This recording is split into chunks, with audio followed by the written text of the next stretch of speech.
What's up? Brandon Lilly here. Driving home from Pennsylvania, and I got a million things going through my head right now. I've got so much to think about as when I get back and actually put pen to paper and just start writing down some of my ideas.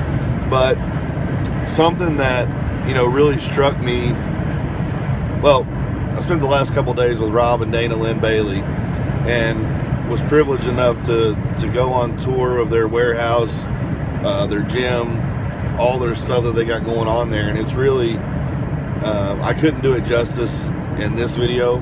So when I get home, I'm going to take a little time and do some thinking retrospectively about everything that I gathered while I was there, and just give them the credit that they deserve. But this video today is kind of inspired by my trip.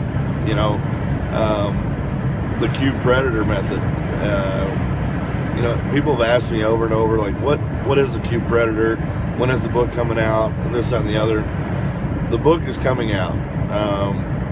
I put pressure on myself to get it out by Christmas because, that's when books sell. It was before Christmas. And while I got all the writing done, the data in there, the information is how I want it. If I put the book out by Christmas, it would be so rushed on the editing, the photography, the media that goes along with it, and that's not what I want to be. That's not who I want to be anymore. I don't want something that turns a quick dollar, even if it means I make no money. I want something that lasts. I want something that is exactly how I want it. And that's why the first announcement that I have is that I've got a business partner. And this guy is going to be kind of behind the scenes. I'll tell you a lot more about him in the future, but he's really, really good with electronics, the whole spectrum of media stuff, computers, and on and on and on. And he's going to be a huge addition to helping me. He's already been. The stuff that we've done in 2 weeks would have taken me a year by myself, just because he's familiar with it and he knows what he's doing. So we're going to push the book back, and we're going to release it probably sometime in February. I'm going to go up there and actually do photos of the lifts, the way that I would instruct the lifts, and so on. So it's mine. It's all mine. There's not anyone else's hands in it except people that I know and trust, and we're going to do it right. And from now on, that's exactly what you're going to get from me, is that the highest level of commitment to standard and accountability. And I've always tried to do that, but with the way that I travel and the way that I'm pulled in 100 different directions, it was hard to do it by myself. And now I've got someone to help me manage that, and it's just like, why didn't I do this forever ago? But that being said, we were talking about the direction that I want to go, and he just asked me to tell him about the cube predator and what it is. And when I was talking to him, I think the first thing that came to mind was the two lines that people all over the internet just wanted to talk shit about me for. Was, I said, there's no weight classes in the jungle, and there's no deloads in a war zone. And powerlifting to me is the guy who picks up the most weight. All right? That's just how it is. Because I like to think of myself as a predator when I'm in the gym. And I'm not talking about a lion. I'm not talking about a bear or any of that stuff. I'm talking about when I go into the gym, I have a clear focus goal on a competition. I know the lifts that I want to hit. I know the goals that I have, and I go after them aggressively. So for me, I always wanted to be the guy that picked up the most weight. And I think about myself as a coach and as a lifter, as an animal, and in the way that I move, in the way that I think. And that's why I guess I went to there's no weight classes in the jungle, because the salmon is never going to eat the bear. No matter how long he tries or how hard he fights, that bear is always going to get the fish. And that's the truth of the matter. I ask kids all the time, and I'm not knocking weight cuts. You know, guys like Dan Green, Kevin Oak, Chris Duffin, just to name a few guys that are at the world record level, who are phenomenal athletes, who are pushing the envelope of what is capable. Fuck yeah, do a weight cut. But if you're 190 pounds, be a 198, not a 181. And unless you're going for an all-time world record, like it just makes sense to me. And when people think that they want to argue, I say, well, if you died today and you look back over your career and you totaled 198, if you weighed 198 and totaled 1,500, would you want people to remember that, or remember that you totaled 1,600 weighing 199? You would want people to remember that you totaled 1,600, regardless of your fucking weight. So always, always, always remember, if you get strong enough, nobody gives a shit what you weighed. When I went down to Capo and hit my best total ever, everybody was like, oh, what'd you total? What'd you total? What'd you total? Not one person asked me what I weighed, ever. And, that was the biggest competition I ever did.